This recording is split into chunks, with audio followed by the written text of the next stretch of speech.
Avant de franchir ces portes de fer, si vous appréciez les histoires profondes, vraies ou inspirées de faits réels, qui explorent la face cachée des familles, du pouvoir et du silence, abonnez-vous à la chaîne. De nouveaux récits comme celui-ci sont régulièrement publiés, révélant toujours ce qui reste habituellement caché. Et écrivez dans les commentaires d'où regardez-vous. Chaque lieu recèle ses propres silences, et votre présence ici fait partie de cette histoire. Les grilles de fer du domaine de Montreval ne grinçaient pas lorsqu'elles s'ouvraient. Elles coulissaient dans un silence absolu, comme si même le métal avait compris que le bruit était indésirable à l'intérieur. Située aux abords de Lyon, la demeure se dressait derrière de hauts cyprès et des jardins impeccablement entretenus. Un édifice du XIXe siècle conservé avec une obsession du détail. Pour ceux qui passaient par l'étroite route, ce n'était qu'un symbole de plus de l'aristocratie française ayant résisté à l'épreuve du temps. Pour ceux qui y vivaient, c'était tout autre chose. Un territoire clos, régi par des règles invisibles et des sanctions tacites. Juliette Montreval franchit le portail par une grise matinée d'automne, et assise à l'arrière de la voiture de son père, elle regarda le brouillard se dissiper lentement sur les pelouses. Elle avait 28 ans et revenait dans la maison de son enfance après près de 10 ans d'absence. Aucun adieu chaleureux ne lui fut adressé à son départ, ni aucune invitation insistante à revenir. Son retour avait été motivé par un simple coup de fil, laconique, de l'avocat de la famille. Sa mère était malade et sa présence était nécessaire. Le chauffeur se gara devant l'entrée principale. Les hautes fenêtres reflétaient le ciel opaque et les lourds rideaux restaient tirés, comme toujours. Juliette sortit de la voiture, ressentant un malaise physique, une pression familière dans la poitrine. Rien n'avait changé, et pourtant tout lui paraissait plus étroit, plus suffocant. Henri Montreval, son père, attendait sur le seuil. Grand, impeccablement vêtu, le visage marqué par des traits durs et immuables.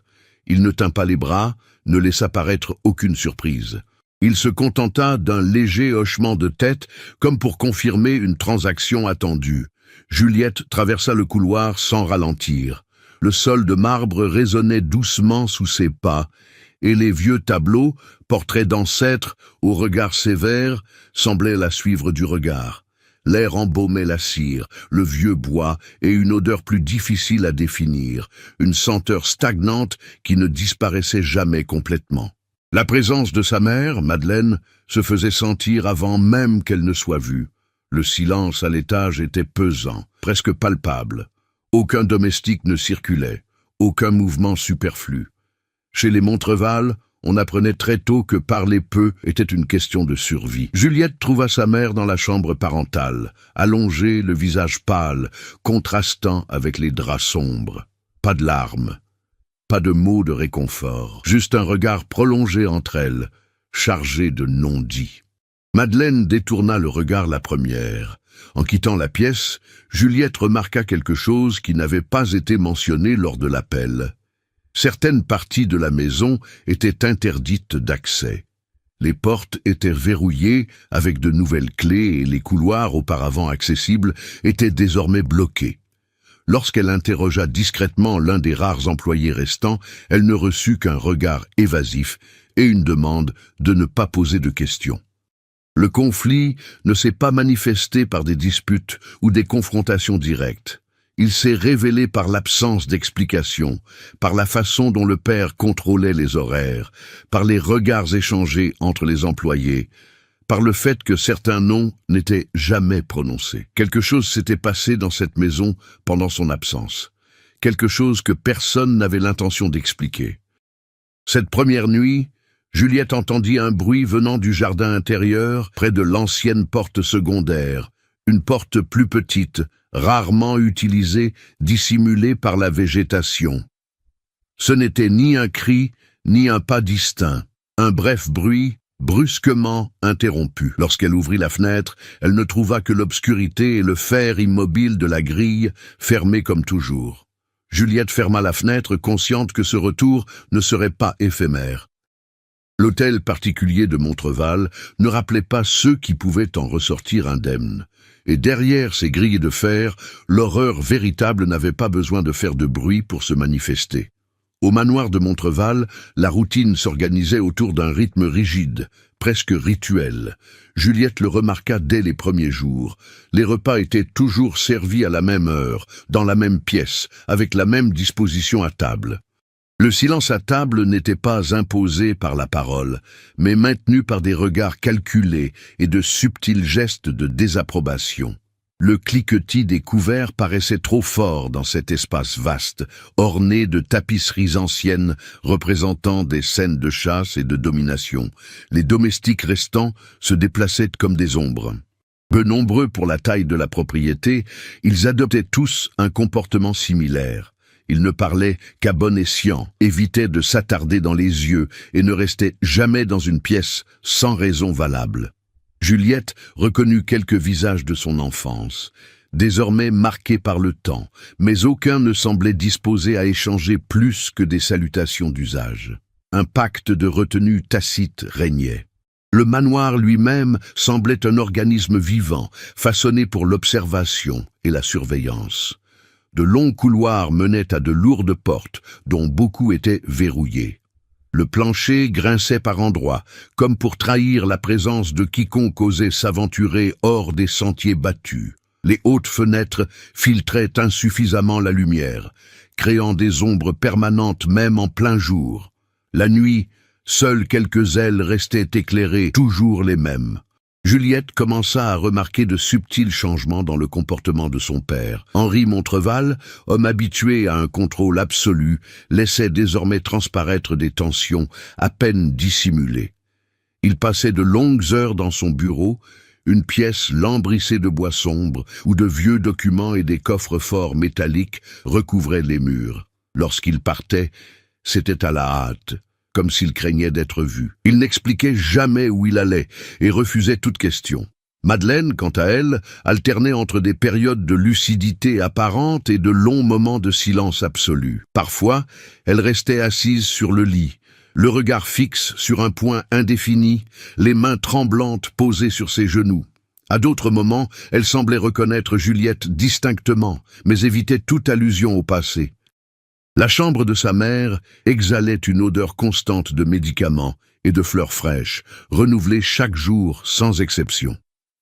C'est lors d'une de ces visites que Juliette remarqua quelque chose d'inhabituel. Des marques sur la peau de sa mère, partiellement dissimulées sous les manches longues de ses pulls. Elles n'étaient ni récentes ni apparemment accidentelles. Avant qu'elle puisse les examiner de plus près, Madeleine retira brusquement le tissu et détourna le regard. La présence de personnages secondaires révéla des aspects encore plus troublants. L'avocat de la famille, Monsieur Leduc, commença à fréquenter la demeure avec une régularité inhabituelle. Toujours élégant, il portait d'imposantes mallettes et arborait un sourire contenu qui n'atteignait jamais ses yeux.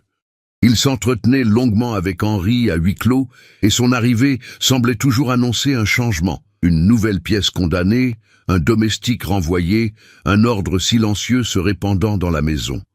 Un autre nom a commencé à émerger indirectement, Étienne, dont on n'entendait parler que par bribes, à voix basse. Juliette ne le trouvait ni dans les archives récentes, ni sur les photos, mais elle se souvenait vaguement de son existence. Quelqu'un lié à la famille, dont l'absence pesait désormais plus lourd que sa présence. Chaque fois que son nom revenait, l'atmosphère devenait encore plus pesante. Dans cette maison, la culture française des apparences et du maintien de l'honneur familial était poussée à l'extrême. Aux yeux du monde extérieur, les Montreval restaient irréprochables. On continuait d'annoncer des dîners de charité pour ensuite les annuler discrètement à la dernière minute. On recevait du courrier, on répondait aux invitations par de polies justifications. Rien ne devait éveiller les soupçons. Juliette commença à explorer la propriété aux premières lueurs du jour, lorsque le silence était plus authentique. Elle parcourut les jardins symétriques, sentant la fraîcheur humide remonter du sol, observant les portails secondaires et les zones moins bien entretenues. Près de l'ancien abri à outils, elle découvrit des traces d'utilisation récente, des marques au sol, de la rouille éraflée, une porte qui ne fermait pas complètement. Chaque détail renforçait cette même impression. Le manoir recelait non seulement d'anciens secrets, mais aussi quelque chose de récent, encore en mouvement. Les relations qui s'y entretenaient n'étaient pas fondées sur l'affection, mais sur la peur, l'opportunisme et des loyautés forcées. Juliette comprit que pour survivre dans ce milieu, elle devrait observer plus qu'elle ne parlerait, exactement comme elle l'avait appris dans son enfance. Et plus il s'enfonçait dans ce monde silencieux, plus il devenait évident que la véritable horreur de la famille Montreval ne résidait pas dans un passé lointain, mais dans les choix faits pour le préserver.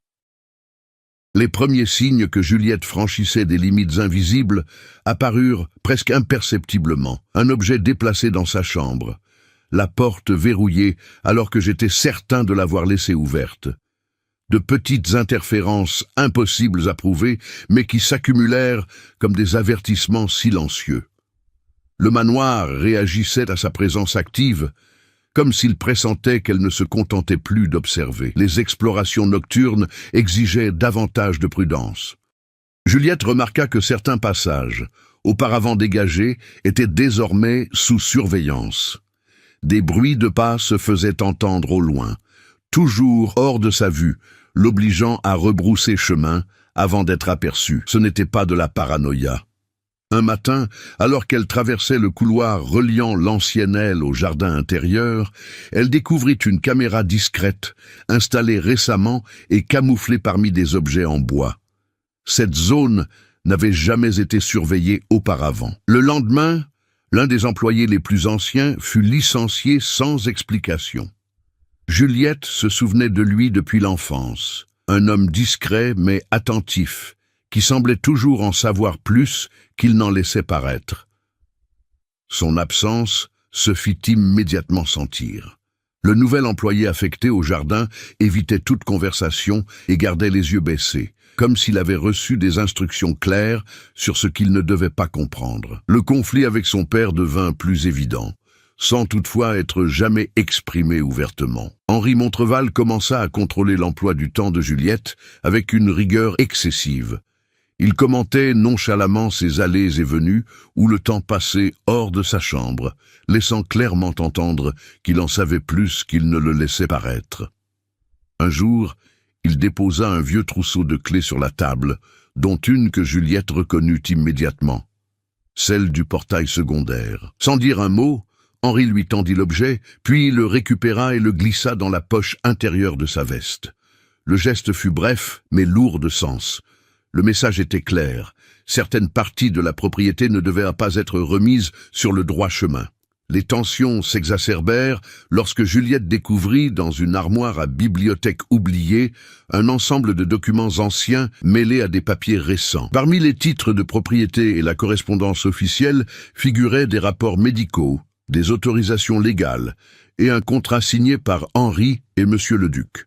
Le contenu était fragmentaire, mais suffisant pour indiquer qu'une personne avait été détenue à titre privé, en dehors de tout système officiel.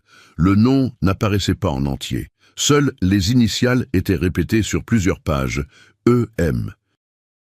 Juliette rapporta les documents à leur place, consciente qu'il était trop tard pour faire marche arrière. La présence d'Étienne n'était plus un simple souvenir vague, elle prenait une tournure inquiétante. Il n'avait pas simplement disparu. Il avait été éliminé. La situation s'envenima lorsque Madeleine craqua pendant le dîner. Pour la première fois depuis l'arrivée de Juliette, sa mère rompit le silence imposé. Elle laissa tomber son verre de vin et tenta de se lever en marmonnant des paroles incohérentes. Quand Henri essaya de la retenir, Madeleine réagit avec une force inattendue et lança un regard noir à Juliette. « Ne les laissez pas le fermer », dit-elle à voix basse, avant d'être conduite hors du hall. Personne ne fit de commentaires sur l'incident. Le repas reprit comme si de rien n'était, mais l'atmosphère était devenue insupportable. Juliette sentait que cette phrase inachevée et décousue était un appel au secours tardif ou un avertissement. Cette nuit-là, l'abri à outils attira de nouveau son attention. Profitant d'un changement dans la ronde des gardiens, Juliette parvint à s'en approcher. La porte, qui semblait auparavant mal fermée, était désormais verrouillée. Au sol, des traces récentes indiquaient qu'un objet lourd y avait été traîné. Avant qu'il ne puisse enquêter davantage, un rayon de lumière perça l'obscurité. Juliette se cacha derrière un arbre et observa Henri traverser le jardin en compagnie de Monsieur le Duc. Ils parlaient tous deux à voix basse, mais l'urgence sur le visage du père était indéniable. L'avocat portait une mallette métallique, semblable à celles utilisées pour les documents confidentiels. Là, au milieu de ce jardin parfaitement entretenu, Juliette comprit que le conflit n'était pas qu'un simple conflit familial. Il impliquait des décisions juridiques, un isolement forcé et le maintien d'une image publique construite au détriment d'une personne délibérément effacée. À partir de ce moment, sa présence dans la demeure cessa d'être tolérée et devint une menace. Et à Montreval, les menaces n'étaient pas affrontées, elles étaient éliminées en silence. Dès l'instant où Juliette comprit qu'on l'observait, chacun de ses gestes prit une dimension stratégique. Le simple fait de se déplacer dans la maison exigeait un calcul. Malgré tout, des relations parallèles commencèrent à se nouer, laissant apparaître de subtiles fissures dans la structure rigide de la famille Montreval. L'une de ces fissures est apparue à travers Lucien, le nouveau jardinier. Contrairement aux autres employés, il n'appartenait pas à l'ancienne hiérarchie de la maison. Il était arrivé récemment, embauché après le licenciement soudain d'autres membres du personnel. Juliette remarqua que Lucien commettait de petites erreurs. Il s'attardait trop longtemps à certains endroits du jardin, laissait traîner les outils, faisait semblant de ne pas entendre les ordres directs. Ce n'était pas de la négligence, c'était de l'observation. Leur premier contact fut banal. Juliette traversait le jardin intérieur lorsque Lucien laissa tomber intentionnellement un trousseau de clés rouillées. En les ramassant, ses doigts effleurèrent les siens. Leur regard fut bref, mais empreint d'une compréhension silencieuse. Aucun mot ne fut prononcé, mais un lien se tissa. Une autre intrigue se déroulait dans la chambre de Madeleine. Les crises de sa mère devenaient plus fréquentes, mais moins chaotiques. Par moments, Madeleine semblait assez lucide pour tenter de communiquer, même si ses propos étaient décousus. Juliette commençait à lui rendre visite à des heures irrégulières, évitant ainsi une surveillance constante. C'est lors d'une de ces visites que Madeleine écrivit difficilement quelque chose, en grattant du doigt la condensation sur la vitre. « Vieille porte ». Puis, il effaça le mot avec sa manche, comme s'il craignait de laisser une trace. Juliette comprit qu'il ne s'agissait pas d'un simple avertissement, mais d'un ordre. Entre-temps, Monsieur le Duc étendait son emprise sur la propriété. Il commença à superviser directement certains aspects des lieux, chose inhabituelle pour un avocat. Un après-midi, Juliette le surprit sortant d'un couloir condamné du sous-sol, ajustant ses gants avec une minutie excessive. L'odeur métallique qui l'accompagnait persista quelques secondes de trop. Henri, de son côté, montrait des signes évidents de lassitude. Ses tentatives de maintenir un contrôle absolu commençaient à se heurter à l'organisation même qu'il avait mise en place. Les appels téléphoniques tardifs se firent fréquents, toujours passés depuis des pièces isolées de la maison. Un jour, Juliette n'entendit qu'une seule phrase en passant devant le bureau entrouvert. « On ne peut pas refaire la même erreur ». La pression du temps s'intensifia lorsqu'une inspection inattendue fut annoncée. Non officielle, non enregistrée, il s'agissait simplement d'une visite de courtoisie de représentants liés au patrimoine historique régional. L'hôtel particulier de Montreval, en raison de sa valeur architecturale, serait sous observation. Cela impliquait des allées et venues, des questions, des regards inquisiteurs, une situation que la famille redoutait fortement. Lucien trouva un moyen discret d'alerter Juliette. Il laissa une pelle appuyée contre le portail secondaire, pointée droit vers la base rouillée de la structure. Le geste était simple, mais lourd de sens. Il y avait là des faiblesses, à la fois matérielles et symboliques. Les intrigues secondaires se sont progressivement entremêlées. La santé mentale déclinante de Madeleine, la tension croissante chez Henri, les agissements étranges de Leduc et la présence calculée de Lucien formaient un enchevêtrement de risques et d'opportunités. Rien ne pouvait être précipité. Le moindre faux pas risquait de sceller leur destin. Juliette comprit que découvrir la vérité ne suffisait pas. Il faudrait agir au moment précis où les structures juridiques, familiales et physiques seraient soumises à la plus forte pression. Et ce moment approchait à grands pas. Le point de rupture ne survint ni lors d'une confrontation directe, ni lors d'une révélation publique. Il se manifesta silencieusement, presque cliniquement, comme tout le reste dans cette maison. L'inspection annoncée pour la semaine suivante modifia les comportements de chacun. Des zones auparavant interdites furent réorganisées à la hâte. On remplaça les moquettes, on déplaça les meubles, on déverrouilla les portes juste assez pour donner l'illusion de la normalité. Juliette comprit que ce mouvement n'était pas une préparation ordinaire. C'était un démantèlement. Aux premières heures du mardi matin, Lucien trouva un moyen d'agir.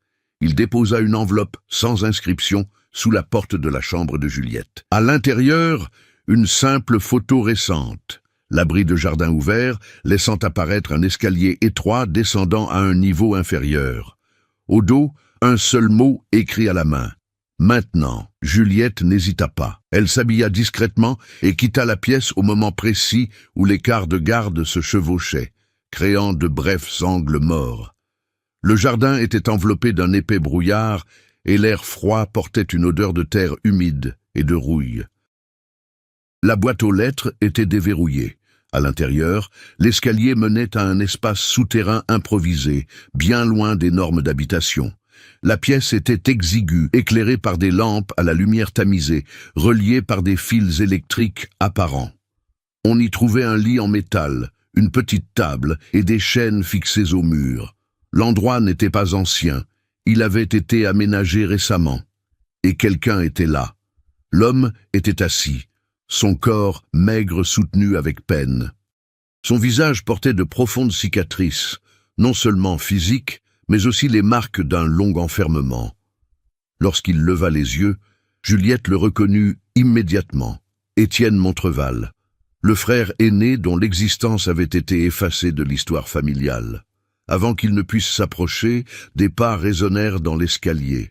Henri et Monsieur le Duc apparurent en haut, déjouant toute tentative de fuite. Aucun cri, aucune course. Juste un silence absolu, seulement rompu par le claquement sec de la porte qui se refermait derrière eux. Henri parlait d'un calme excessif, comme s'il annonçait une décision inévitable. Étienne avait été considéré comme instable des années auparavant. Ses tentatives pour exposer les pratiques familiales, financières, politiques, sociales, représentaient une menace inacceptable. La solution avait été de l'isoler, de le tenir hors de portée de toute autorité, le temps de falsifier des documents, d'effacer des archives et de rédiger soigneusement des versions officielles. La révélation finale vint de Monsieur le Duc. D'un ton neutre, il expliqua que Madeleine n'était pas tombée malade naturellement. On l'avait médicamentée pour la maintenir soumise et l'empêcher de dénoncer qui que ce soit. Les marques sur ses bras étaient le résultat de contraintes mal expliquées, dissimulées par des rapports médicaux opportunistes. Le véritable tournant s'est produit lorsque Lucien est apparu au seuil de l'escalier, un téléphone portable à la main. Il n'était pas un simple jardinier. C'était un enquêteur indépendant, alerté par des tuyaux anonymes qui n'étaient jamais parvenus aux autorités. Tout était enregistré, les voix, les images, les aveux. Un bref instant, Henri comprit que le contrôle absolu s'était effondré. L'horreur silencieuse, entretenue pendant des décennies, était désormais révélée, non par la force, mais par la précision. L'histoire prit alors un tournant dans cet espace clandestin. Impossible de revenir à cette normalité factice. La famille Montreval, bâtie sur le silence et le pouvoir, se retrouva confrontée à une réalité qu'elle ne pouvait maîtriser, la vérité révélée. Les heures qui suivirent les révélations dans le métro ne furent marquées ni par des explosions émotionnelles, ni par des confrontations physiques. L'impact fut plus corrosif, se propageant lentement dans l'hôtel particulier de Montreval, comme un poison invisible.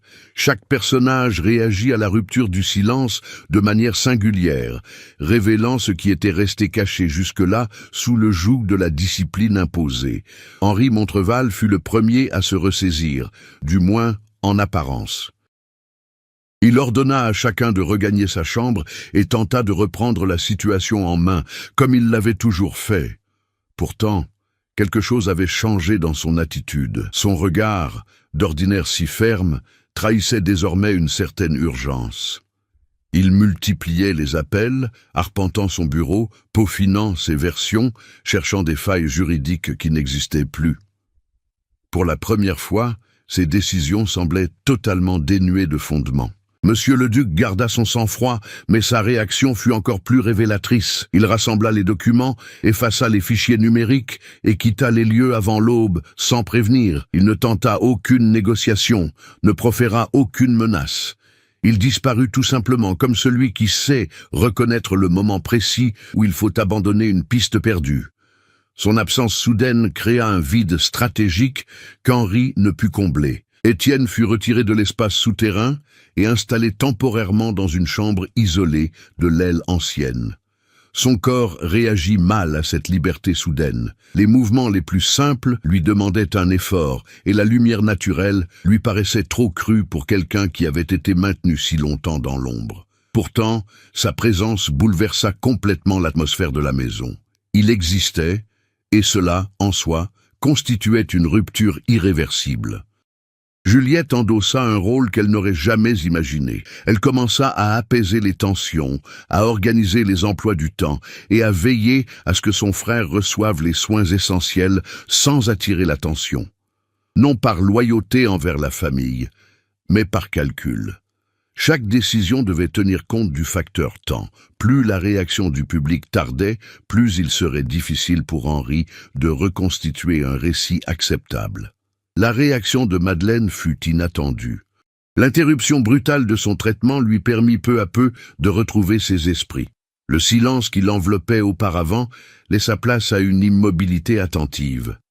Elle observait tout avec soin, comme quelqu'un qui, enfin, reconnaît son environnement. Elle ne demanda aucune explication et ne manifesta aucune surprise en voyant Étienne. Elle serra simplement la main de Juliette assez fort pour exprimer une certitude silencieuse. Elle ne reculerait plus. Le manoir sembla paralysé. L'inspection externe fut officiellement annulée et reportée sine die. Les employés commencèrent à démissionner discrètement. D'autres, tout simplement, ne revinrent pas après l'aube. Les couloirs, jadis silencieux par obligation, étaient désormais déserts par choix. Dans un ultime effort, Henri tenta d'isoler Juliette. Il lui suggéra de quitter la propriété pour sa propre sécurité, évoquant des risques pour la réputation de la famille. Il ne s'agissait pas d'une demande, mais d'une tentative tardive d'éviction stratégique. Juliette refusa sans élever la voix, consciente que l'autorité de son père n'était plus absolue. Les conséquences ne se limitèrent pas aux relations internes. Des messages anonymes commencèrent à circuler. Ceux qui avaient été réduits au silence comprirent que quelque chose avait changé. Le secret, bien que non révélé publiquement, n'était plus contenu.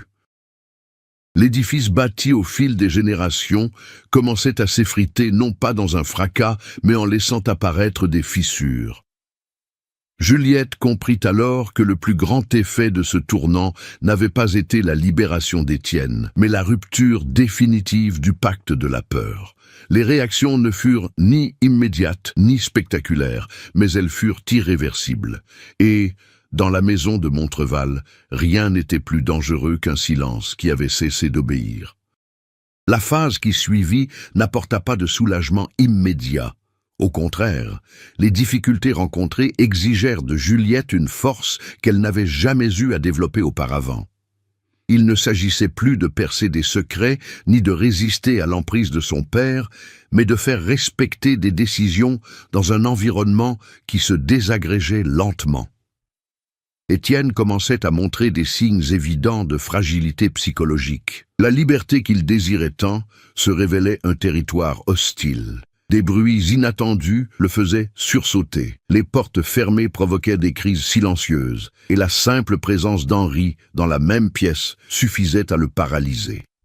Juliette comprit que sauver son frère impliquait non seulement de le sortir de son isolement, mais aussi de l'aider à réapprendre les gestes élémentaires de l'autonomie. Elle commença à instaurer de petites routines pour lui.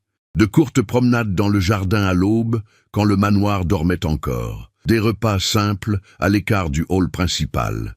De brèves conversations, sans questions directes, laissant Étienne guider son rythme. Les progrès étaient lents, mais visibles. Chaque jour, il passait quelques minutes de plus dehors, soutenait son regard plus longtemps, respirait avec moins d'effort. Henri, quant à lui, était confronté à un autre type d'épuisement professionnel. La perte de contrôle révéla son incapacité à s'adapter. Il tenta de reprendre l'ascendant par des règles rigides, mais plus personne n'était là pour les respecter. Son autorité reposait sur la peur, et la peur commençait à faiblir. De petits signes le trahissaient, des employés qui répondaient en retard, des portes qui ne s'ouvraient pas immédiatement, des ordres qu'il fallait répéter. Juliette a grandi précisément dans ce climat d'instabilité. Son attitude a changé. Elle ne se cachait plus dans les couloirs, ni n'évitait les rencontres. Elle se déplaçait dans la maison avec une aisance calculée, occupant les espaces autrefois réservés à son père. Elle s'est installée temporairement dans un vieux bureau de l'aile Est, près des archives foncières, et a commencé à ranger les documents qu'Henri avait délibérément laissés éparpillés. Madeleine observait cette transformation dans un silence attentif. Elle n'était plus la femme soumise des mois précédents. Malgré sa fragilité physique, elle commençait à participer aux décisions les plus simples, validant les choix de Juliette par des gestes discrets. Sa présence renforçait une nouvelle dynamique, celle d'une autorité bâtie sur la persévérance et non sur l'imposition. Un nouveau problème surgit lorsque Juliette reçut une notification informelle. Quelqu'un avait demandé l'accès à d'anciennes archives familiales auprès des archives régionales. Aucun nom n'était mentionné, seulement une démarche initiale. L'affaire prenait alors une tournure plus externe, et avec elle, des risques bien réels. La moindre erreur pouvait entraîner des représailles judiciaires ou des tentatives plus agressives pour la réduire au silence. Juliette choisit d'agir avec une prudence stratégique. Au lieu de se précipiter pour porter des accusations, elle s'attacha à consolider sa position. Elle numérisa des documents, rassembla des preuves et établit des contacts discrets en dehors du cercle d'influence d'Henri.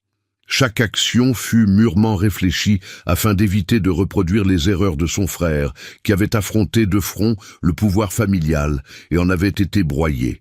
La maturité de Juliette ne s'est pas manifestée par des discours ou des confrontations. Elle résidait dans ses choix concrets, dans sa capacité à supporter une tension prolongée sans céder. Elle avait appris à utiliser ce même silence qui l'opprimait autrefois et à le transformer en atout.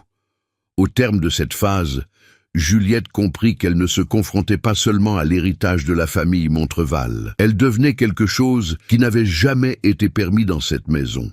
Une personne capable d'exister sans autorisation. Et cette transformation silencieuse et profonde rendait précisément la confrontation suivante inévitable. La fin imminente ne fut pas annoncée par de grands événements, mais par une succession de mouvements rapides et irréversibles. Juliette perçut le changement de rythme dans la maison avant même toute confirmation concrète. Le manoir ne fonctionnait plus comme un système clos. Des forces extérieures commençaient à exercer une pression sur ces murs chargés d'histoire. Les premiers signes se manifestèrent sous forme de correspondances officielles. Des enveloppes à en-tête arrivaient jour après jour, toujours adressées à Henri Montreval. Demandes d'éclaircissement, demandes d'accès à des documents, notifications prudentes qui évitaient les accusations directes, mais laissaient clairement entendre que la famille était sous surveillance. Le temps des manipulations discrètes était compté. Juliette décida de régler les problèmes secondaires avant qu'ils ne deviennent des points faibles.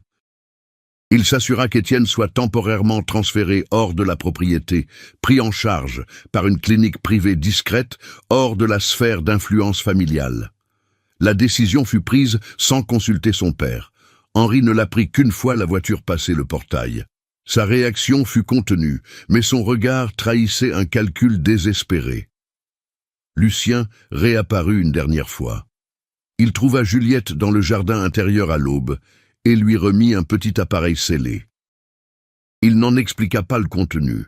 Il confirma seulement que tout ce qui avait été enregistré avait été dupliqué et stocké à différents endroits. S'il lui arrivait malheur, les fichiers seraient automatiquement transmis aux autorités compétentes. Il était impossible d'effacer complètement ce qui avait été fait. L'intrigue secondaire concernant Monsieur le Duc s'est conclue sans bruit lorsqu'on apprit son départ du pays. Aucune déclaration officielle, aucune explication. Sa fuite confirmait ce que Juliette pressentait déjà. Les alliés d'Henri commençaient à l'abandonner. L'isolement du patriarche devenait manifeste. La tension monta d'un cran lorsqu'Henri tenta une dernière démonstration de force. Il convoqua Juliette pour une conversation privée dans le hall principal, lieu symbolique de son autorité historique. L'entretien fut bref et sans emphase. Il parla d'héritage, de réputation, de sacrifices nécessaires. Juliette écouta sans l'interrompre, consciente que ses paroles n'avaient plus aucune portée. Finalement, Henri fit une proposition à peine voilée. Si Juliette prenait officiellement ses distances avec la famille et gardait le silence, il garantirait sa stabilité financière et réglerait l'affaire en interne. Ce n'était pas un accord, c'était une tentative de survie. Juliette refusa sans hésiter. Sans hausser le ton ni proférer de menaces, elle fit simplement comprendre que toute tentative de coercition entraînerait la diffusion immédiate de tous les documents rassemblés. Pour la première fois, Henri se retrouva sans réponse. Le manoir entra dans un état d'alerte permanent. Les portes restaient closes, mais désormais, elles n'offraient plus de protection. Elles isolaient. Chaque personnage attendait l'impact final, conscient qu'il n'y avait plus de place pour la négociation. Juliette comprit que le point culminant ne serait ni une confrontation physique, ni une explosion de violence. Ce serait un affrontement de conséquences, un moment où les choix passés se heurteraient enfin à une limite insurmontable, et tout était déjà en place pour que cela se produise. Le dénouement ne survint ni dans le fracas des sirènes, ni devant les grilles de fer.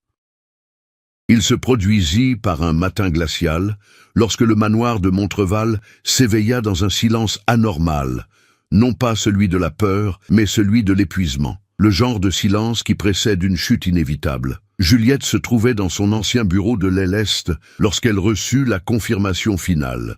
Un contact extérieur, qu'elle avait jusque-là tenu à distance, l'informa que les preuves avaient été officiellement versées au dossier. Il ne s'agissait plus d'enregistrements conservés comme moyen de pression, mais de documents officiels, en circulation.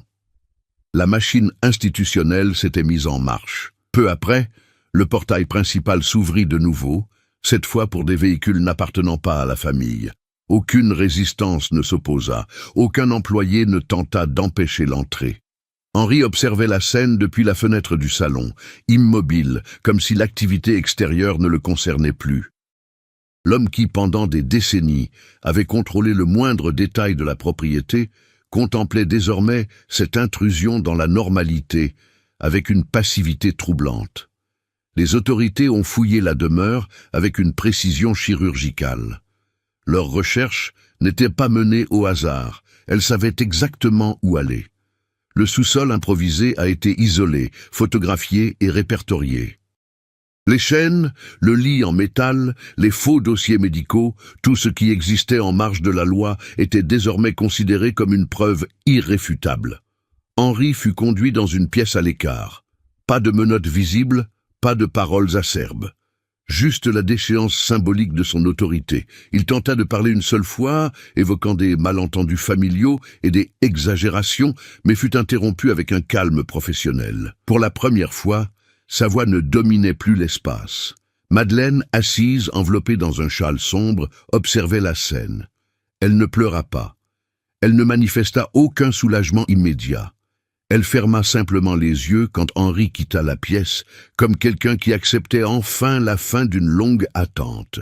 Son silence avait désormais une autre signification. Le moment le plus tendu survint lorsque Juliette fut convoquée pour un interrogatoire formel. Elle parcourut les couloirs, pleinement consciente de sa transformation. Elle n'était plus la fille revenue avec hésitation quelques semaines auparavant.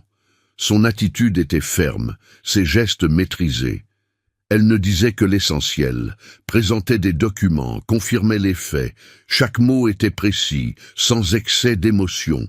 Le dénouement final fut révélé à cet instant. Parmi les documents remis figurait un texte qu'Henri n'aurait jamais imaginé voir subsister, une déclaration manuscrite, rédigée des années auparavant par lui-même, reconnaissant l'illégalité de l'emprisonnement d'Étienne.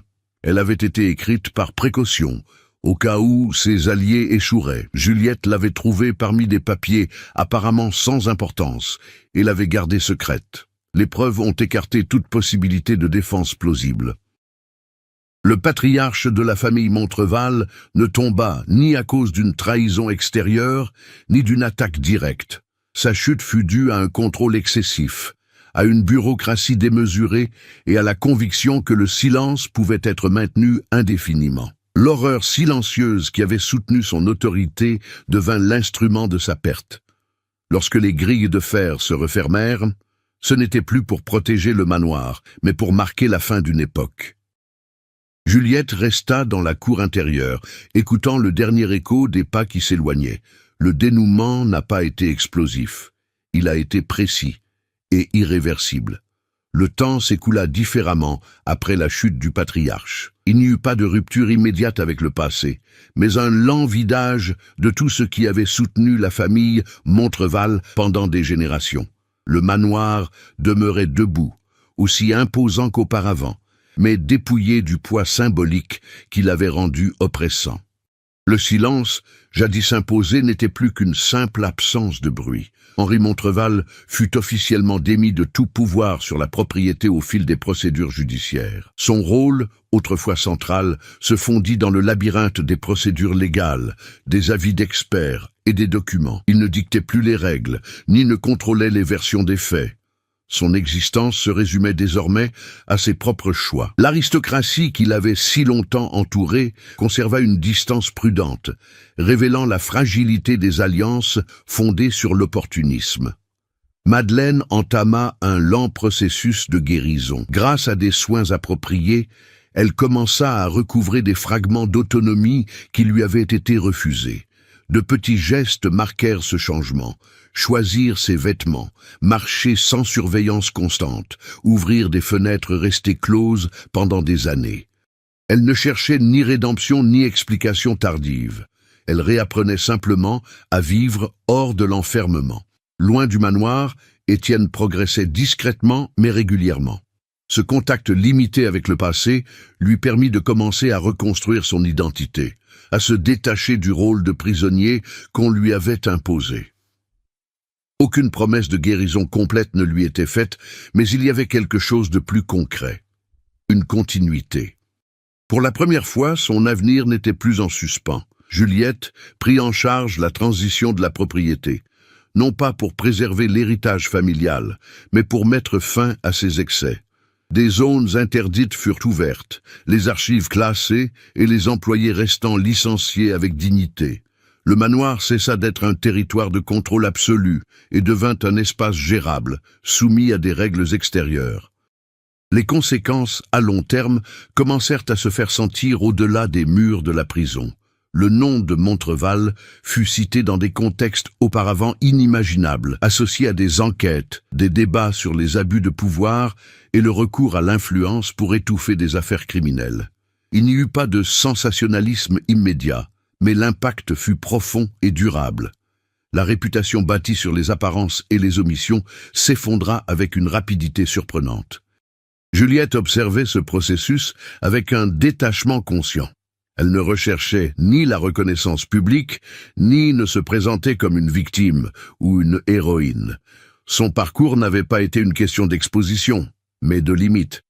Elle avait appris que rompre le silence ne signifiait pas substituer une forme de contrôle à une autre, mais plutôt accepter les conséquences de dire ce qui devait être dit.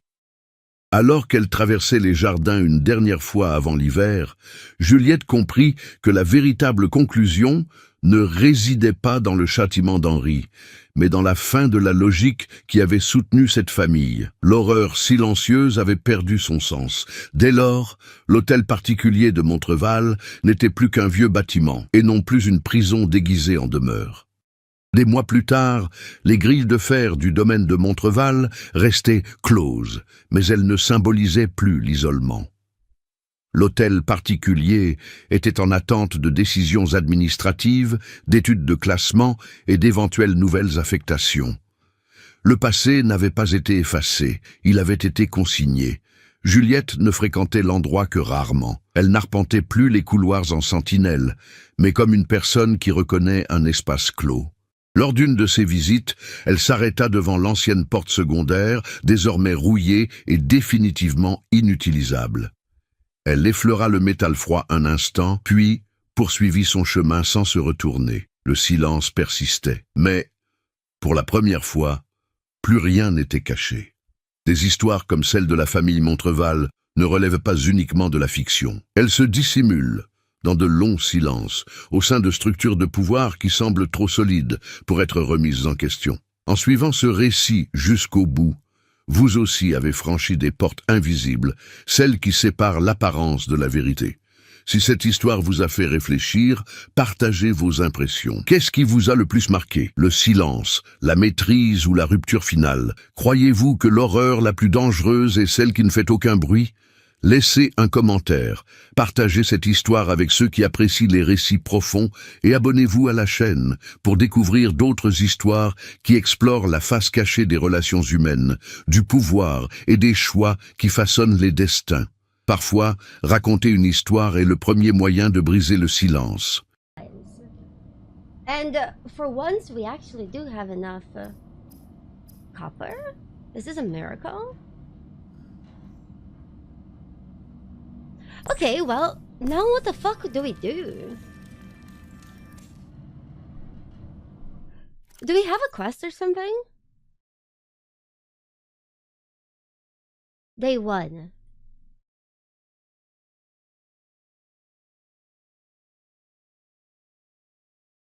Okay. Check the radio. You have suffered minor head trauma. This is considered an optimal outcome. This PDA has now rebooted in emergency mode with one directive: to keep you alive on an alien world. Please refer to the databank for detailed survival advice. Good luck. Thanks. I have too much shit! I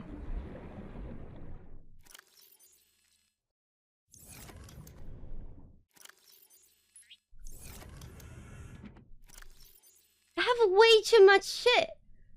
I don't know what to do with this. Should we build a habitat?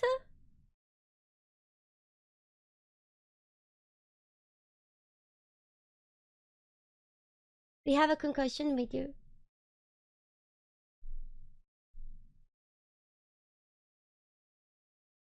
Hold on.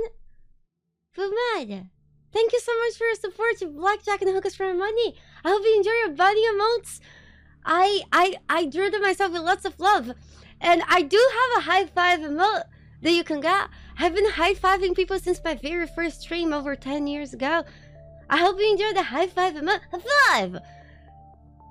Okay, I really appreciate your support because like your subscription money goes directly. I have like a very cute bunny. Talking about my very cute bunny. Does this work? Wait.